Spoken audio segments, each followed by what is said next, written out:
Mary was born and raised in the United States. She decided to learn Spanish. Even though she never traveled outside of the United States, she gained a whole new way of seeing the world. Hello there! Welcome again to English Fluency Stars. If today is your first time, I'm Isaac, and we've been talking about language learning strategies. In our previous videos, we started with a general introduction of language learning strategies. That is strategies we can use to improve our language learning skills. If you haven't watched those videos yet, I suggest you watch this video here so that you can keep up with us. Today, we're going to look at the second cognitive strategy, right? That is practicing realistically. What is practicing realistically, and how can we use it to improve our language skills like speaking, listening, reading, and writing? All right, before we dive into it, I suggest you watch the full video so that you can get the full value out of it. Now, if you stay with me to the end, I have a very interesting story from this notebook, right, that I want to share with you. So you know what? Stay tuned and stay with me to the end. So, what is practicing realistically?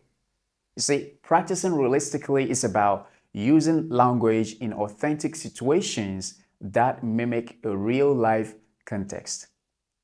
I want you to imagine this. Just as a pilot practices flying in a flight simulator to prepare for a real flight, you see, practicing your target language in realistic scenarios prepares you for actual communication situations.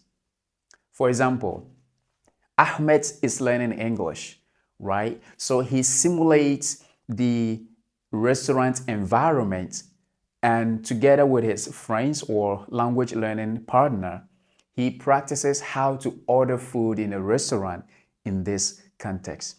You see, what Ahmed is doing is he is preparing himself, right, for the real situation where he goes to order food at a restaurant. This is an example of practicing realistically.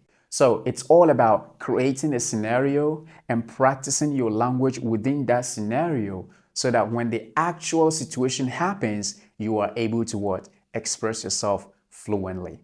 With that being said, how can we apply practicing realistically to improve our speaking skills? Practicing realistically means you practice using your target language in realistic conversations. You see, conversations in real-time situations provide interactive, quick interpersonal communication. So what you have to do is join live chat groups or parties like tandem parties, and there make friends with native speakers or proficient speakers and create different scenarios and the different contexts and practice your English under all of these contexts. Now, the context could be ordering food in the restaurant. It could be booking a doctor's appointment. It could be booking a hotel. Whatever the context is, practice your English under all of these contexts. When you do this, you are preparing yourself for the actual situation where you have to speak with a doctor, or where you have to order food in the restaurant, or where you have to book a hotel. Additionally, if you're getting ready to sit for a proficiency exam like IELTS, TOEFL, or any other proficiency exam for that matter, what you got to do to practice realistically in the speaking section is study the speaking section of that exam. Look at how many parts are there in that particular section, right? How much time you need to complete the questions and how many questions are there. And then the next thing to do is to search for sample questions of the speaking section of the exam.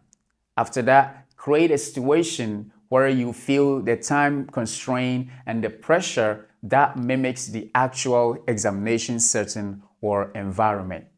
And then go on and answer the questions. When you do this, you are preparing yourself for the actual speaking section of the examination. This is how you practice realistically in examination context. Can we apply practicing realistically to improve our listening skills? Absolutely. You see, this is about using live speech, right, for listening and comprehension activities, right? That means you listen to interviews with native speakers, right? That means you watch your favorite TV shows or podcasts. This is the kind of materials you can what engage yourself with when you're doing listening activities. Okay, but there is one thing that is very crucial that I want you to understand. Do active listening, because usually we approach the listening activity in a passive way, but that does not really help. If you really want to gain something, if you want to learn something, that means you need to do active listening. What does it mean to do active listening?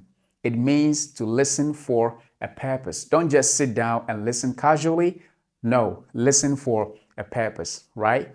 What do you aim to learn or hear? You may want to listen for certain slangs and idiomatic expressions that native speakers use, or you may want to listen for certain stress and intonation in certain words and expressions, right? Or maybe you just want to listen to the speaker's chain of thoughts keenly and decide to agree or disagree with whatever he or she is saying, right? Again, remember to take note of the things you are learning, right? And as you listen, some questions may pop up in your mind. Write those questions down. And as you're listening to the interview, right, they may ask some questions. Try to answer those questions as well. Again, if you happen to be getting ready for any proficiency exam like IELTS or TOEFL, right, look for the listening section of that particular exam, right? Study the number of parts there are, the time that is taken to complete that section, right? And create a scenario where you can practice those questions. And again, you have to time yourself so that you feel the pressure that mimics the actual examination experience, right? When you do this, you're preparing yourself for the actual examination. In this case, you're practicing realistically, and it will help you better your listening skills.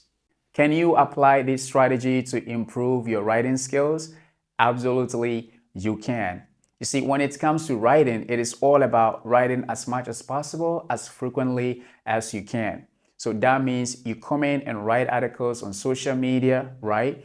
You can also improve your writing skills through texting with your language exchange partner, right? It is also important to keep a diary in your target language where you can write poems, short stories in your target language, or you can summarize some of the books you read in your target language. When it comes to writing at this point, the quantity or the quality really doesn't matter. What matters is just write something, right? Now, all of these is preparing you for actual writing situations, okay? And if you happen to be sitting for an exam, look for the writing section of the exam, study the different parts, the time that is taken to complete it, and put yourself in a situation which mimic the actual writing, examination, and practice writing. When you do this, you're preparing yourself for the actual writing examination. This is how you can improve your writing using practicing realistically. Can you apply this strategy to improve your reading skills in an authentic way? Undoubtedly, yes, you can.